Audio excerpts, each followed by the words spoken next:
പാലായിലെ UDF സ്ഥാനാർത്ഥി Mani C കാപ്പനും Karur പഞ്ചായത്തിൽ തന്നെയാണ് ഇപ്പോൾ ഉള്ളത്.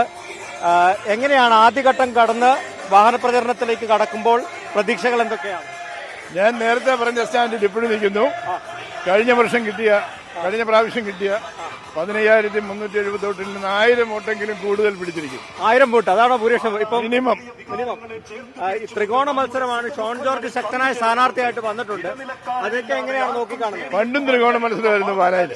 അതുപോലൊരു BJP സ്ഥാനാർത്ഥി അധികമൊന്നും തോന്നില്ല.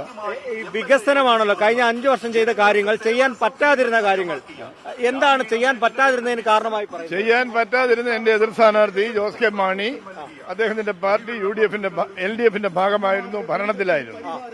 അവരുടെ വകുപ്പിൽ നിന്ന് ചെയ്യാവുന്ന പല കാര്യങ്ങളും എറണാകുളം റെഗുലേറ്റർ പിടിച്ച് കുറ്റില്ലാം പാലത്തിന് ഞാൻ കൊടുത്ത പൈസ 5 വർഷത്തിന് ശേഷം 5 വർഷം ഇപ്പം മാത്രമാണ് ക്ലിയറൻസ് തന്നത്. മൈനർ ഇറിഗേഷന്റെ ഈ പാർട്ടി ചിഹ്നത്തിൽ മത്സരിക്കുന്നില്ല, പാർട്ടിയുടെ പേര് കൊടുത്തില്ല എന്ന് പറഞ്ഞ് വലിയ ക്യാമ്പയിൻ സോഷ്യൽ മീഡിയയിലൊക്കെ നടക്കുന്നത്. എന്താണ് ശരിക്കും അതിൽ സംഭവിച്ചത്? അത് തെറ്റാണ്. കാരണം ഞാൻ സ്വതന്ത്ര സ്ഥാനാർത്ഥിയായിട്ടാണ് കഴിഞ്ഞ പ്രാവശ്യം ജയിച്ചത്. ഇപ്പം ഞാൻ അത് മാറ്റി മത്സരിക്കണമെങ്കിൽ ഞാൻ രാജിവെച്ചിട്ട് MLA സ്ഥാനം രാജിവെച്ചിട്ട് വീണ്ടും വന്ന് മത്സരിക്കണം. എനിക്ക് സ്വതന്ത്ര സ്ഥാനാർത്ഥിയായിട്ട് മത്സരിച്ചാലും പിന്നീട് എന്തെങ്കിലും സ്ഥാനങ്ങൾ ഉണ്ടെങ്കിലും അതൊന്നും ഒരു പ്രശ്നമല്ല. ഞാൻ രമേശ് ചെന്നിത്തലയോടും സതീഷിനോടും പിന്നെ കുഞ്ഞാലിക്കുട്ടി സാറിനോട് ചോദിച്ചു. അവര് പറഞ്ഞു ഇതാണ് നല്ലത്.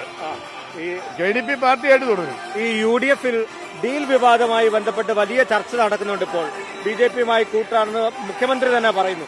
എന്താണ് ശരിക്കും ഡീൽ വിവാദത്തിൽ കാപ്പന്റെയും പാർട്ടിയുടെയും നിലപാടുണ്ടാവും? അത് മുഖ്യമന്ത്രി കള്ളം കപ്പലിൽ തന്നെ എന്ന് പറയുന്ന പോലെയാ. മുഖ്യമന്ത്രി ഇതേ പാർട്ടിയായിട്ട് ഡീല്. ഞങ്ങൾക്ക് BJP ആയിട്ട് ഒരു ഡീലും ഇല്ല. UDFനില്ല. ഇല്ല. സതീശന്റെ കാര്യം പറവൂരിലൊക്കെ പല സ്ഥലങ്ങളിലും ഡീൽ നടന്നിട്ടുണ്ടെന്നുള്ള ആക്ഷേപം രാഹുൽ ഗാന്ധി ബി പാർട്ടിയാണെന്ന് പറയുന്നു. അങ്ങനെ ഒരു വലിയ ആക്ഷേപമാണ് ഇപ്പോൾ ഈയിടെയായിട്ട് CPM ഉന്നയിക്കുന്നത്. ഈ തെരഞ്ഞെടുപ്പ് പ്രചരണത്തെ പ്രധാന ചർച്ച ഇപ്പോൾ ഈ ഡീൽ വിവാദമാണല്ലോ. അവർക്ക് നിലനിൽപ്പില്ല, തീർന്നു. ഈ മെയ് 20 വീട്ടിൽ പോയിരിക്കും. പിന്നെ ഈ 42 കാറും കാര്യങ്ങളൊക്കെ ഇവിടുന്ന് കിട്ടുമെന്നുള്ള എസ്കോട്ടും മൈലിറ്റും ഒക്കെ കിട്ടുന്നത് കണ്ടറിയണം. ഈ വികസനത്തിലൂന്നിയുള്ള തെരഞ്ഞെടുപ്പ് പ്രചാരണം തന്നെയാണ് പാലായിൽ നടക്കുന്നത്. തീർച്ചയായും പാലായെ സംബന്ധിച്ച് വികസനത്തിൽ ഊന്നിയുള്ള പ്രചരണം തന്നെയാണ്. വാഗമണ്ണിൽ നിന്ന് 2 ടൂറിസ്റ്റ് ഡെസ്റ്റിനേഷൻസ് ഉണ്ട്. ഇലവിഴ, പൂഞ്ചിറ, ഇല്ലിക്കല്ലും. അവിടുന്ന് വാഗമണ്ണിലേക്ക് ഒരു റോഡ് കൊണ്ടുവരും.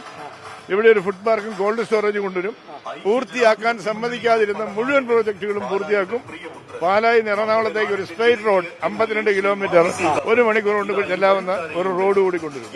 എന്തായാലും അതാണ് വികസനത്തിലൂന്നിയുള്ള പ്രചരണം തന്നെയാണ് പാലായിൽ UDF സ്ഥാനാർത്ഥി മാണി സി കാപ്പനും നടത്തുന്നത്. കോട്ടയത്ത് നിന്ന് അരുൺ നീണ്ടൂറിനൊപ്പം ടോബി ജോൺസൺ, 24.